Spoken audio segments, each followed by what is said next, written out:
Engagé depuis novembre 2020, le conflit dans la guerre au Tigré entre notamment donc l'État fédéral de l'Éthiopie et notamment la région tigréenne, une partie donc au nord de l'Éthiopie qui voudrait entendre son indépendance, un peu un mouvement qui pourrait s'adjuger à un cas notamment de sécessionnisme.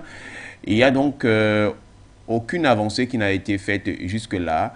On avait enregistré pendant quelques temps, au moins 5 mois de trêve, il y a quelques temps, et puis le 24 août encore, les combats ont repris de la plus belle des manières. Toutefois, les différents pourparlers qui avaient été annoncés n'ont pas pu se tenir, et d'autres ont d'ailleurs été annoncés, et notamment du côté du gouvernement fédéral de l'Éthiopie, l'un des conseillers du Premier ministre Abiy Ahmed avait annoncé que le Premier ministre sera donc du côté de l'Afrique du Sud pour prendre part au jeudi.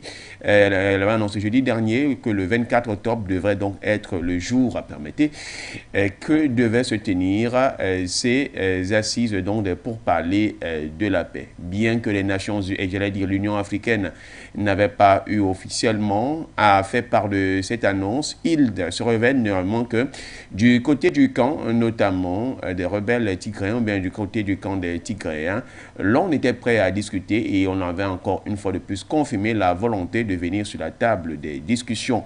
Entre-temps, du côté donc de l'Union africaine, on avait envoyé ce qu'on pourrait appeler une équipe, notamment de Troïka, celle bien sûr composée, une sorte de mission spéciale composée par l'ex-président du Nigeria, son excellence Olusegun Obasanjo, et également aussi l'ex-président du Kenya, Uhuru Kenyatta, et l'ancienne vice-présidente sud-africaine, Pomfile Mlambo Nguka. Voilà notamment cette équipe choc qui devait bien sûr être en mission du côté de Tigré. Entre-temps, rien n'est encore fait jusqu'ici. Est-ce que donc les nouveaux pourparlers, qui vont donc se tenir du côté de l'Afrique du Sud, si tel est bien sûr le cas, pourront faire en sorte que l'on ait un résultat, du moins des avancées dans ce conflit entre l'Éthiopie et notamment la région tigréenne. Madame, Messieurs, bienvenue à toutes et à tous.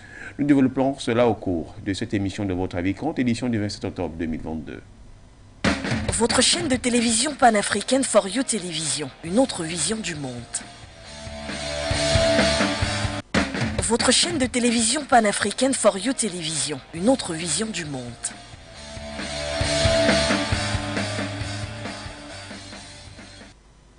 Et pour parler notamment de cet aspect de sécurité, mais également aussi en temps de conflit, qui d'autre mieux que notre cher ami, et notamment presque notre consultant au cours de nos différents rendez-vous, mais lui, il est spécialisé notamment dans ce domaine, consultant en problématique du terrorisme, mais spécialiste des questions de protection et de sécurité. Souleymane Hamzat, depuis Cotonou, Bénin. Bonjour, monsieur. Bonjour, Laurent Ouaha. Bonjour à la technique, bonjour à la direction du pôle et bonjour à la... Voilà, donc justement, il n'y a pas eu, il faut dire certainement, le choix n'a pas été hésitant, bien que nous vous ayons régulièrement, mais sur ce cas qui est précis de cette actualité et puis de ce domaine précis, de se référer à vous, puisque vous maîtrisez techniquement le jargon et également aussi les outils qui vont avec et pourquoi pas aussi les lieux, puisqu'il y a forcément quelques temps, vous devriez faire dans le cadre de vos consultations et vos missions que vous effectuez, avoir un regard du côté donc de l'Éthiopie ou encore d'autres zones environnantes. Concrètement, Souleymane Hamzat, pour revenir un peu dans ce qu'on pourra appeler notamment les fondements de cette question, quel est le problème entre l'État fédéral de l'Éthiopie et puis ce qui est appelé aujourd'hui la région rebelle du Tigré? Déjà, il faut reconnaître que l'Éthiopie est un État qui n'a jamais été pris. C'est un État prospère, hein, qui a une économie florissante. Et vous savez, là où il y a la paix, il y a certains pourcentages qui ne souhaitent pas voir cette paix-là durer. Et surtout, voir un État comme l'Éthiopie ou tout autre État africain s'affranchir, disons, géopolitique.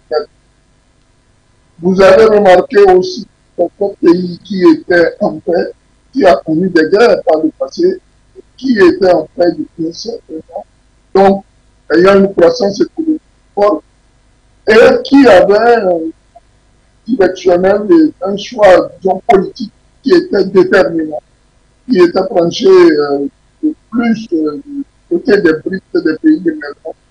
Et cela ne plaît pas à un certain nombre. Aujourd'hui, ce que nous pouvons appeler comme étant des rebelles, n'est-ce pas, qui attaquent aujourd'hui leurs propres frères éthiopiens, sont ceux-là d'ailleurs qui ont gouverné pendant des décennies. Au regard des résultats aujourd'hui qu'engrange la nouvelle donne et qui malheureusement n'est pas appréciée de ceux-là qui ont l'habitude, n'est-ce pas, de semer le trouble et la terreur dans nos États, il s'avère que l'occasion était donnée à ceux-là de s'initier un peu dans la politique interne à l'Éthiopie, d'aller choisir, n'est-ce pas, ceux que nous appelons des opposants au régime, des armées, leur donner des moyens aussi bien financiers que matériels pour enclencher ce que nous appelons communément une rébellion. Cette rébellion-là qui est partie du Nord et qui, entre-temps, était à mi-chemin pour le Sud.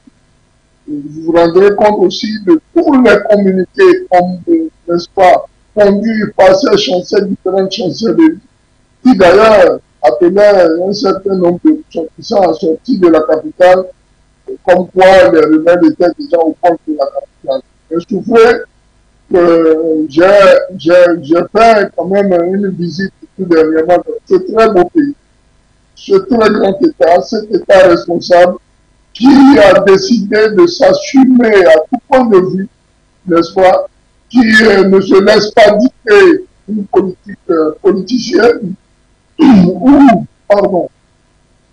économique, voire même socio-culturelle et culturelle.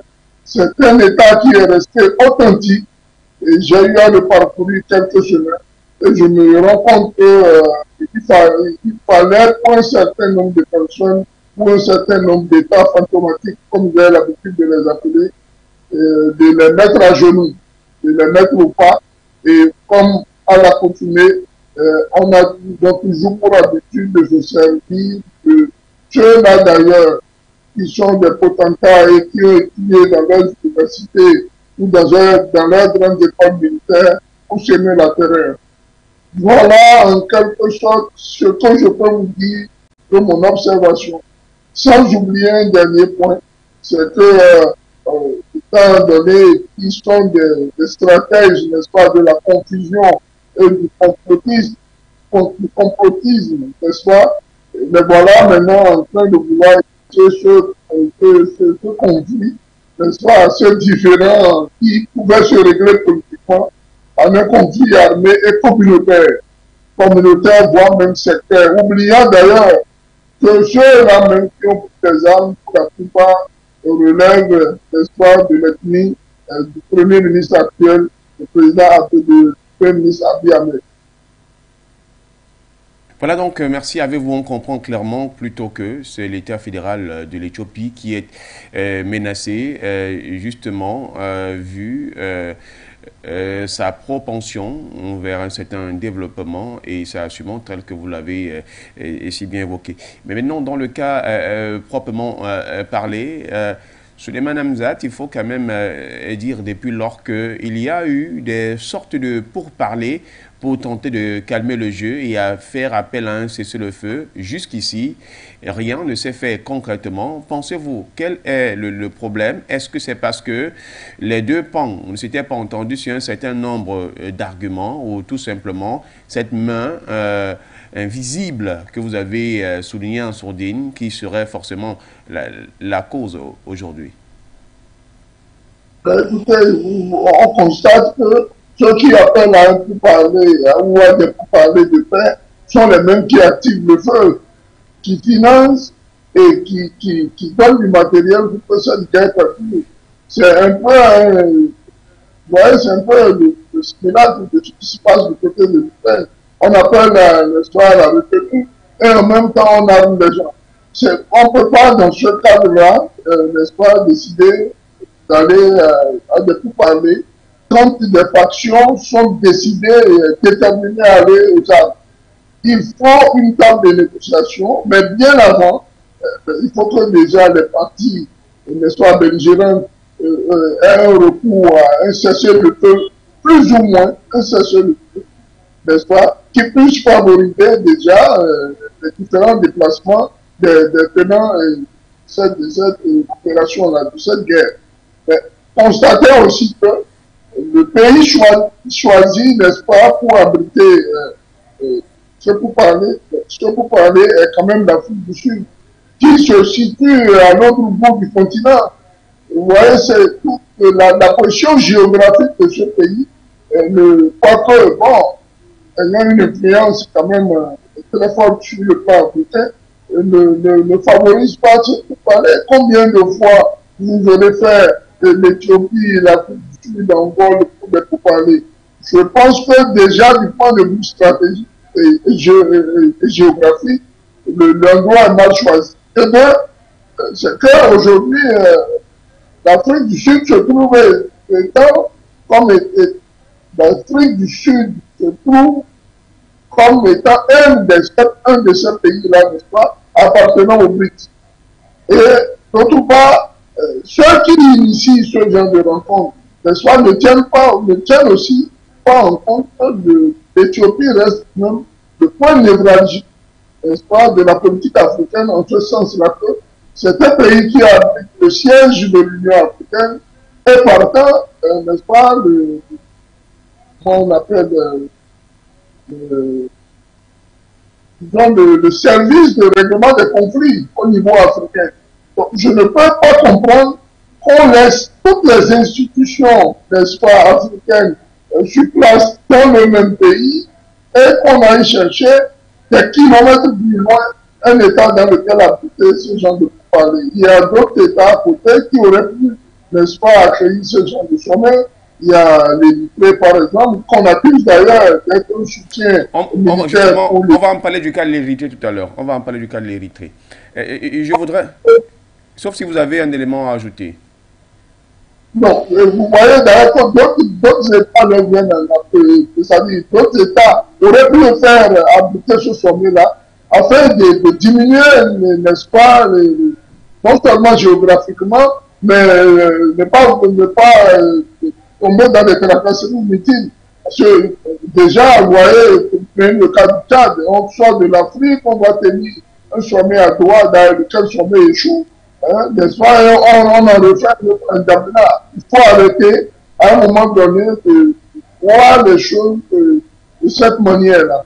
Il faut aller de manière concrète, trouver des États qui sont vraiment volontiers à faire appeler à la paix et surtout éviter que certains potentats, certaines nations se jugent, n'est-ce pas, les maîtres du monde, qui d'ailleurs activent le feu et viennent imposer leur dictat. Voilà, merci. Justement, dans ce que vous avez eu à souligner tout à l'heure, je voudrais qu'on revienne un peu à la première question qui a été justement évoquée, celle où vous parliez du fait que c'est le Tigré notamment qui cherche plutôt les noirs et les problèmes à l'État fédéral, et c'est notamment la région, du moins l'ethnie à laquelle appartient donc le Premier ministre Abiy Ahmed, qui, avec d'autres, qui sera forcément au contrôle.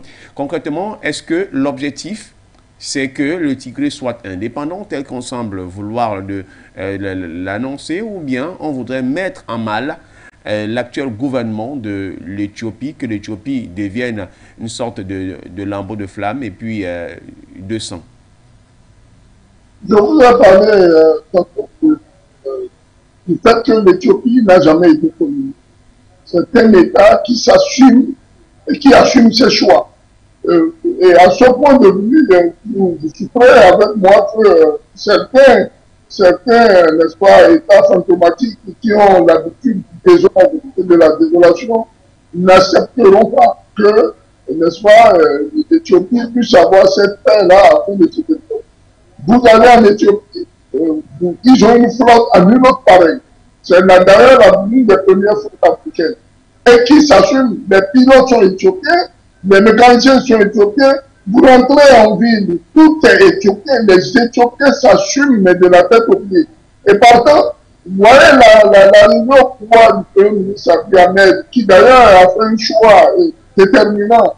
Hein? Vous savez que certains panafricanistes sont convaincus et coordonnés.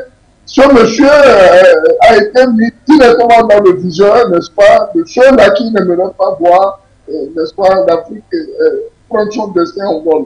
Et ce faisant, écoutez, on se sert de qui? De ceux qui vous sont les ennemis les plus proches. Et je vous l'ai dit tantôt, ceux-là sont d'ailleurs ceux qui ont gouverné ce pays pendant longtemps et qui n'ont pas poussé d'ailleurs le pays à ce niveau de développement. C'est vous dire quoi? D'une part, il y a un appétit vorace, n'est-ce pas, de la part des Occidentaux, vu que tout est fait, exploité et dirigé par les Éthiopiens eux-mêmes, ce qui ne leur plaît pas. Et de deux, il y a qu'en interne, on a ceux-là, malheureusement, et c'est le cas général à l'Afrique, ceux-là, n'est-ce pas, qui ont étudié, mangé, et qui vivent occidental, n'est-ce pas, qui reviennent parfois et qui ne permettent pas, n'est-ce pas, à nos nations de réfléchir autrement. Ils ne sont pas tous pareils. J'ai vécu aussi quand même 18 ans en France, donc je sais de quoi je vous parle. C'est vous dire que quelque part les anglo-colons, ceux-là qui sont formatés par à la méthode occidentale, sont mis aujourd'hui en contribution pour déstabiliser ce pays-là. Il s'agit ici, n'est-ce pas, d'un renversement de pouvoir. Et pour la première fois, si effectivement cela avait eu lieu, que le Premier ministre Abiy Ahmed, qui en chef de guerre, vous l'avez vu sur les images ici, se présentait en tenue militaire, est monté au front lui-même avec une frange de la population. Je veux même citer parmi eux, n'est-ce pas, le célébrissime champion du monde de course, j'oublie son nom au passage, qui lui-même est monté au front pour défendre la nation. Donc vous voyez à quel point l'Éthiopie était attaquée par des puissances à travers les propres frères de l'Éthiopie, malheureusement, il y a souvent des brebis qui ne réfléchissent pas et qui pensent que, bon, servir l'Occident, n'est-ce pas, à travers ce genre de dette, d'éducation, pourrait leur permettre de vivre un tant soit peu dans les grâces du pouvoir. Quand vous voulez le pouvoir, vous vous battez pour, n'est-ce pas? Il y a des conditions pour y accéder. Ou auquel cas, ceux qui sont là font du mauvais job, et vous voyez, on décide de les débarquer, comme c'est le cas ici dans la sous-région depuis un certain temps. Mais dans le cadre de l'Éthiopie, c'est un État florissant, un État qui, n'est-ce pas, grandissant du point de vue économique, et qui s'est donné une ligne directionnelle qui n'a pas changé de système. Revenons maintenant, Souleymane Hamzat, au fait de déplacer, bien de choisir une terre éloignée de la zone de conflit, disons-le, ou bien du théâtre, notamment des opérations. Généralement, on aime souvent utiliser le terme de terrain neutre, mais vous évoquiez tout à l'heure qu'on pouvait prendre un autre pays voisin, par exemple, qui aurait été notamment un bon endroit pour faire des échanges. Et puis, vous avez évoqué que l'Afrique du Sud, c'est à des milliers de kilomètres, mais seulement l'Afrique du Sud, au regard également de sa position stratégique, appartient aux BRICS. Quel est le problème concrètement, Souleymane Hamzat? C'est un problème de gouvernance internationale. C'est-à-dire, vous voyez, je vous l'ai dit, il y a un certain nombre de pays qui ne souhaitent pas voir certains États de manière indépendante. Vous voyez, décider par soi-même, opérer par soi-même, et surtout par les enfants du pays. Ils souhaiteraient que nous soyons sous le joug d'un dictat. Pour ce qui est de la distance, vous-même, prenez une carte géographique, voyez la distance qui sépare l'Éthiopie de l'Afrique du Sud. Je pense que ceux qui vont à ce genre de pourparlers ont un minimum, si je ne raconte des bêtises, de 10 à 11 heures de vol. Donc, C'est vous dire à peu près déjà les conditions dans lesquelles on va organiser ce dont il faut parler. À côté, vous avez des pays comme l'Ouganda, vous avez des pays comme Kenya, vous avez même un pays comme la RDC Congo, vous avez des pays comme le Cameroun, vous avez un pays comme, je peux dire, le Nigeria. On aurait pu organiser, n'est-ce pas, ce truc-là dans un pays assez proche qui puisse permettre, n'est-ce pas, aux belligérants d'avoir accès. Et je peux vous dire, pour avoir été tout dernièrement dans ce secteur-là, quelles sont les difficultés d'obtention de visa. Il faut nécessairement, et je peux vous dire, les conditions difficiles dans lesquelles les gens ont des visas. Heureusement, du côté de la flotte, le problème ne se pose pas, mais je ne vois quand même pas la partie rebelle en train de monter sur Ethiopian Airlines, par exemple. Je ne les vois pas en train de faire pour des raisons qui leur seront peut-être dédiées comme étant des raisons de sécurité. D'autre part, allons comprendre aussi que sur le plan politique, je vous l'ai dit tantôt, la manière dont ces États potentats qui donnaient à tout va des communiqués, vous avez suivi le communiqué de l'ambassade d'Amérique qui appelait ses ressortissants à quitter Addis Abeba. Vous avez la France qui, par ces deux médias muslims que sont RFI et Puissance 24, qui n'arrêtaient pas de nous faire prendre des inerties comme quoi les rebelles étaient au centre d'Addis Abeba. Moi, j'y ai été, je suis resté un moment, les rebelles sont complètement noyés dedans, ils n'étaient même pas au centre du pays. Et c'est vous dire qu'il y avait une campagne médiatique qui visait, n'est-ce pas, à chemin le tour, comme ils le font d'ailleurs ailleurs, c'est connu, et cela ne devrait même plus nous étonner. Et il faille désormais que, n'est-ce pas, les populations africaines, partant la galaxie panafricaine, les panafricanistes, aient un droit de regard sur l'Éthiopie et lui apporter un soutien indéfectible. De toute manière, j'ai constaté, et c'est ce que j'ai remarqué, qu'au lendemain n'est-ce pas, au début de cette guerre-là, le Premier ministre Abiy Ahmed a fait un appel, très solennel, à tous les panafricanistes pour venir aux côtés de l'Éthiopie, n'est-ce pas, se battre.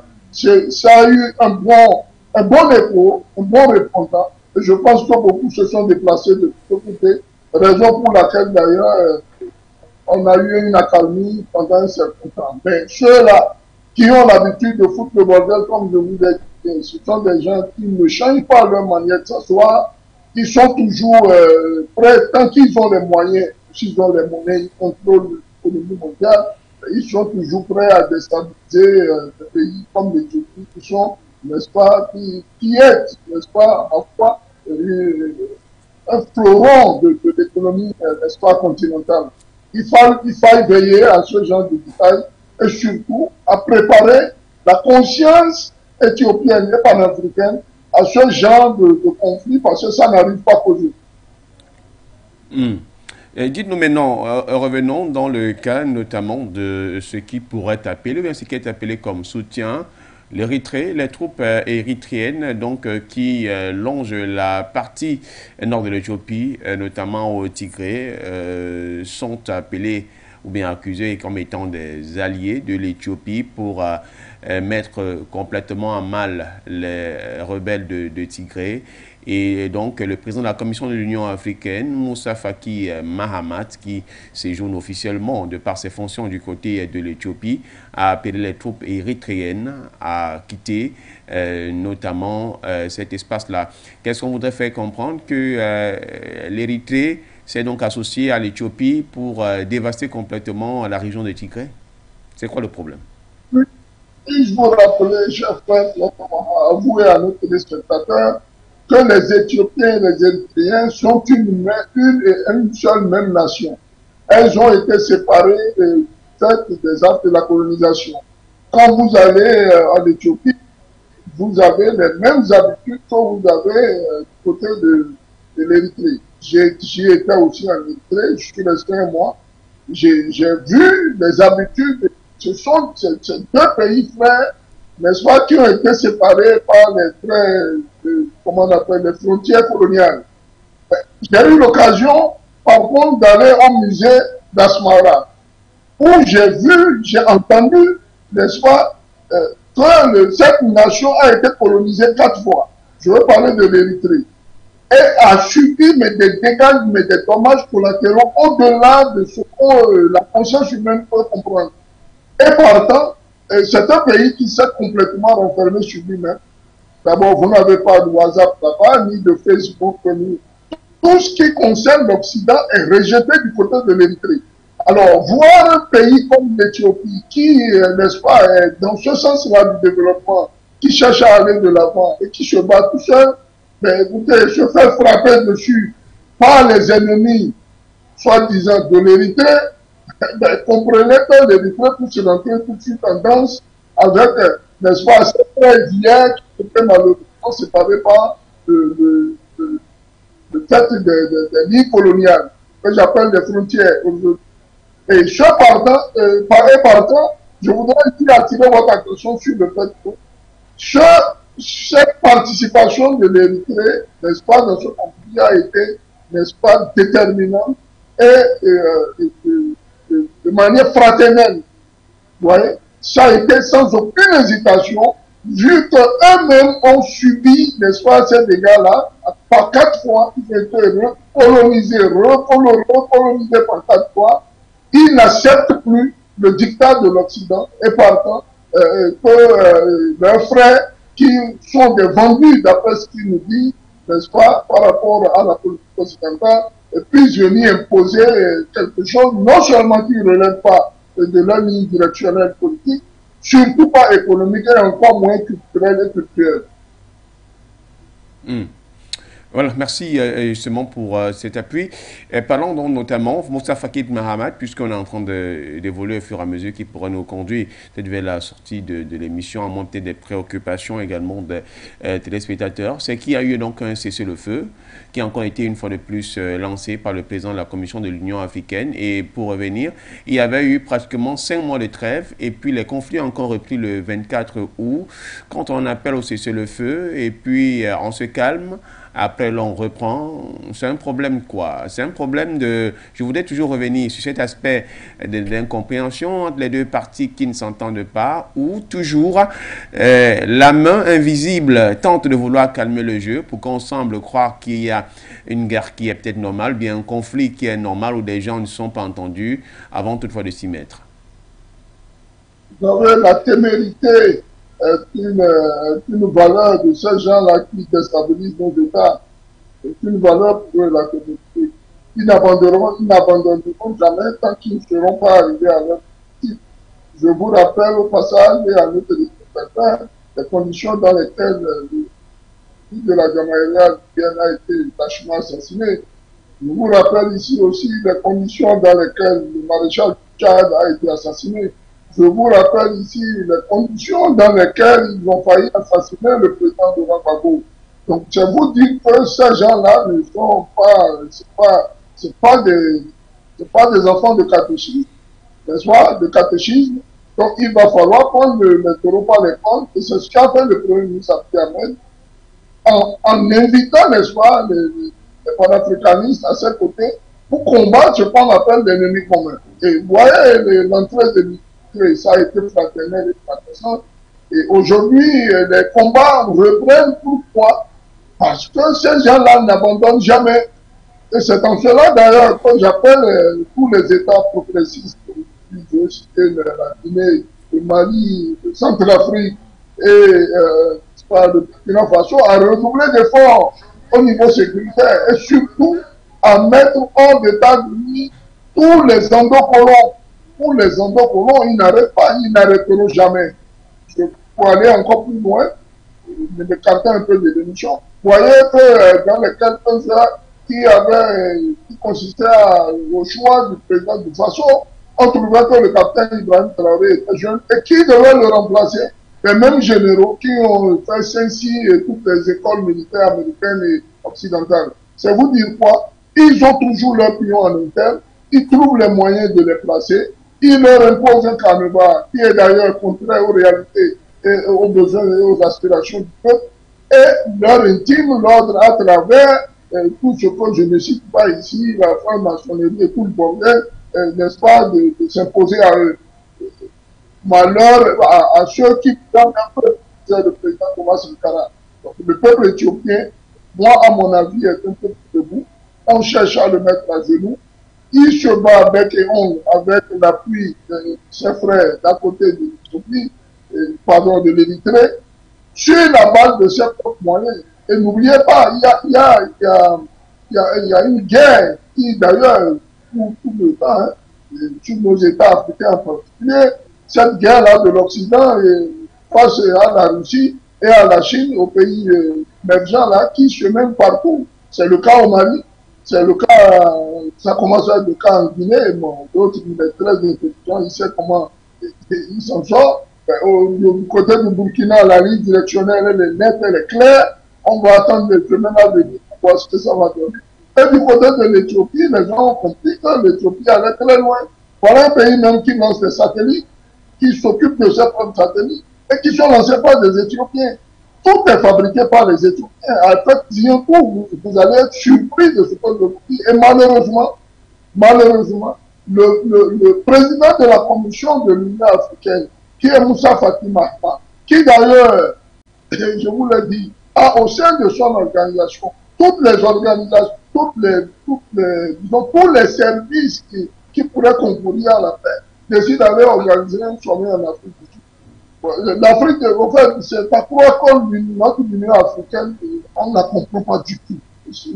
Parfois, j'ai du mal à opiner, à faire des émissions sur elle, parce que c'est un temps perdu. C'est des gens qui sont là pour se faire un salaire, pour se faire des honneurs. Ils ne sont pas dans la réalité, ils sont loin ils sont en match. Ils ne comprennent vraiment pas quelles sont les réelles aspirations des peuples d'aujourd'hui.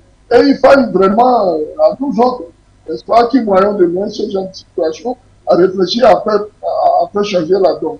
Raison d'ailleurs pour laquelle, vous voyez que depuis un certain temps, les peuples se réveillent, ils s'affirment, n'est-ce pas, essayent de donner de la voix, imposent même parfois leurs dirigeants, et je pense que cela va continuer, ça ne va pas s'arrêter.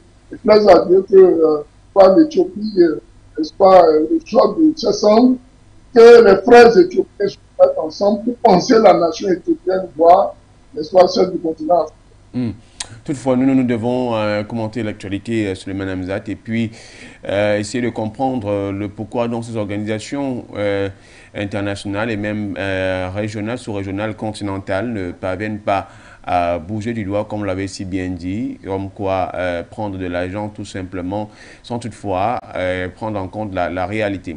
Je l'annonçais dans l'entente de cette émission que cette Union africaine avait notamment donc envoyé une équipe spéciale, une médiation spéciale, étudiée donc en termes de Troïka, composée de 3 anciens chefs d'État, les gens qui maîtrisent notamment la gestion de l'État. Olusegun Obasanjo du Nigeria, on a également parlé d'Ouro Kenyatta, l'ex du Kenya, et Pamphile Kougou, de la vice-présidente de l'Afrique du Sud. Lorsque des personnes pareilles arrivent, quand on regarde quand même, on tente de regarder le bilan ou le passé de ces personnalités. Olusegun Obasanjo, à moins de pouvoir me tromper, je pense à un pays qui a bien dirigé notamment le Nigeria et d'ailleurs très apprécié des uns et des autres. Uhuru Kenyatta, mis à part peut-être en termes de sa sortie ou 7 ans pour ne pas être d'accord des choix qu'il a eu à faire. Mais il est clair que dans sa gestion du pays, il aura bien géré le Kenya. Et même quand il était notamment dans la sphère pour apporter notamment le soutien en ce qui concerne le conflit entre la RDC et notamment le Rwanda et avec la vice-présidente de l'Afrique du Sud.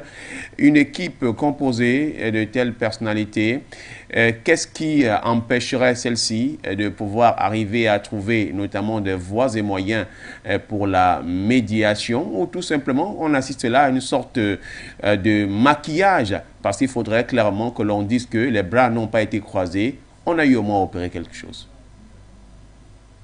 Vous voyez, vous constatez avec moi qu'il y a là une belle brochette, n'est-ce pas, de facilitateurs. Encore fois, il dit que les facilitateurs soient n'est-ce pas, en harmonie avec d'abord les aspirations du peuple éthiopien tout entier, et surtout qu'ils aillent dénicher, et ce n'est pas souvent le cas, qui sont les acteurs de cette crise. Une crise, elle n'existe que lorsqu'il y a, n'est-ce pas, des acteurs, il y a des exécutants et puis il y a des financiers. Donc, il faut y aller chercher qui sont ceux qui sont derrière cette guerre, qui sont ceux qui arment cette rébellion, qui leur fournit les moyens, qui leur donne le paquetage, qui leur donne les armes. Le problème, il est d'abord là. Et malheureusement, dans le cadre du règlement des conflits, pour tout ce qui est des comités qui sont mis en place, ou soi-disant pour parler de paix, pour amener, n'est-ce pas, la sécurité dans ces États-là, on se rend compte qu'on laisse de côté les vrais problèmes, on va s'asseoir tout le temps de faire de la circulation. Je vous parle du conflit de la Côte d'Ivoire, par exemple. Vous voyez comment ça a fini. On a fini par renverser le président. On a installé quelqu'un d'autre qui est là, qui prie la vie aux Ivoiriens. Vous prenez le cas de la Libye, c'est un chaos total. Aller encore plus loin, sortir du continent, aller en Irak, c'est même pas par là. Vous voyez, partout où passe cette automatique des mots, n'est-ce pas, anti-paix, c'est le désordre, la mort, la désolation, les calamités, les maladies. Et ce faisant, nos facilitateurs qui sont commis à ce genre de pourparlers devaient quand même tirer le son de ce qui se passe ailleurs. On organise nos sommets du continent, on veut faire drainer des délégations qui vont certainement faire des va-et-vient. Je ne sais pas comment ils conçoivent, n'est-ce pas, le règlement des conflits. Pendant qu'on aurait pu faire, ce sommet-là d'un pays proche. Un pays, d'ailleurs, sur lequel, d'ailleurs, les deux parties devaient s'entendre. Allez voir, est-ce que les rebelles avaient vraiment le choix d'aller en Afrique du Sud, ou le pouvoir avait-il le choix d'aller en Afrique du Sud. Donc, nos facilitateurs ont besoin aussi d'être conseillés. Je n'en suis pas un, je suis pas conseiller en quelque de mandat. En termes de problématiques de terrorisme, des problèmes liés à la sécurité, à la protection, oui, ils peuvent nous consulter, comme nous leur disons ce qui a lieu éventuellement de faire, mais pas se mettre dans un dilatoire, se créer des dépenses, n'est-ce pas, budgétaires dans le cadre du règlement des conflits. Et puis d'ailleurs, l'ironie du sort, allez comprendre, l'Union africaine qui se fait financer par les mêmes occidentaux qui viennent se porter ici en Afrique, est-ce que l'Union africaine fait-elle le poids par rapport au dictat, n'est-ce pas, de ces nations-là, dans le cadre du règlement de ce conflit-là, sachant que c'est eux qui arment ces gens-là, qui leur donnent, n'est-ce pas, le matériel et qui font tout ce qu'ils doivent faire. Je pense que les Éthiopiens qui ont pris des armes contre leur nation devaient savoir raison garder, revenir, n'est-ce pas, à une table de négociation, discuter entre Éthiopiens sans l'implication, n'est-ce pas, de ces chancelleries occidentales, trouver des réponses adéquates, n'est-ce pas, à la relance, non seulement de la ligne directionnelle que l'Éthiopie s'est choisie, et de faire en sorte que l'économie reste, n'est-ce pas, attractive et progressante, et surtout que le citoyen lambda éthiopien, n'est-ce pas, puisse vivre dans son authenticité.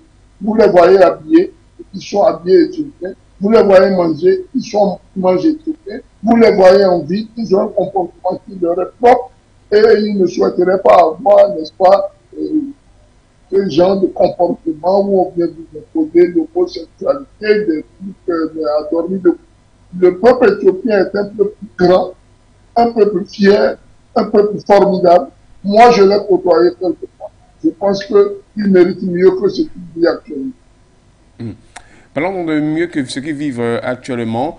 Est-ce qu'il y a donc lieu, puisque nous sommes en train de sortir de ce programme, Souleymane Hamza, de pouvoir espérer que quelque chose pourrait se produire si, tel que ce moment, ce rendez-vous se tient du côté de l'Afrique du Sud, parce que selon le conseiller du Premier ministre Abiy Ahmed, Il devrait être en ce moment du côté de l'Éthiopie. Rien n'a encore circulé ou fuité jusqu'ici. On sait que la rencontre est prévue pour le 24 octobre. Et puis, notamment également, le représentant des rebelles, le porte-parole, Wadim Hussein, avait également fait part de ce que ils sont prêts à discuter et ils avaient évidemment évoqué leur volonté première d'aller sur la table des discussions. Écoutez, tout le bonheur serait pour nous, panafricanistes, de voir des frères éthiopiens retrouver la table de négociation, parler surtout entre Éthiopiens. J'insiste sur ce fait-là, éviter que le dictat ne vienne de dehors. Je vous dis, le dictat actuellement, il a dit de partout, il fuse de l'Union africaine, il fuse des soins du côté des rebelles et il fuse des chancelleries dont nous ne citons pas ici des noms, qu'ils se regroupent entre eux, qu'ils discutent. Et je pense que la main tendue de l'un ou des rebelles ou en place devait être prise en considération de manière quand même à ramener la paix, la sérénité dans cet État-là qui veut s'assumer lui-même, qui s'assume d'ailleurs, et qui n'est pas prétend au bonheur et à la prospérité. Tout le bonheur serait pour vous de les voir revenir au fil de temps, et surtout que le peuple soit éthiopien en sorte gagnant et grandissant. Souleymane Namzat, pour votre contribution sur la question du conflit qui lie donc l'Éthiopie à sa partie nord qui est au Tigré, afin justement que des mesures d'accalmie soient justement au rendez-vous entre ces deux parties. Je vous souhaite de passer une excellente journée, mais également aussi un bon recueillement dans votre intimité avec la rencontre, notamment avec le Trao. On se retrouvera dans les prochains jours sur les antennes de For You Media Africa. Merci, cher frère. Merci à toute la direction de For You Media, aux techniciens surtout, à tous les journalistes. Et très agréable journée que la télévision. Merci à vous, bonne journée. Mesdames, Messieurs, nous mettons dans un terme à ce rendez-vous au Très Compte qui a apporté son regard sur les pourparlers qui se poursuivent donc du côté de l'Afrique du Sud concernant la guerre au Tigré, ce que l'on pourrait y espérer entre donc le gouvernement fédéral de l'Éthiopie et notamment la région nord de l'Éthiopie qui est le Tigré. Nous aurons le plaisir de se retrouver cet après-midi pour un autre rendez-vous. Ce sera dans le cadre du programme L'Info à chaud. Votre chaîne de télévision panafricaine For You Télévision, une autre vision du monde.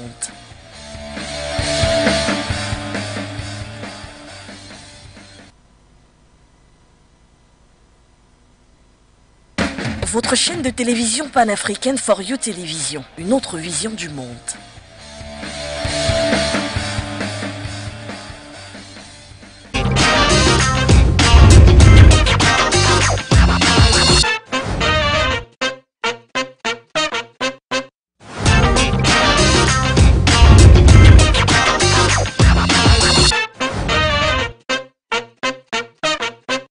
En plein air.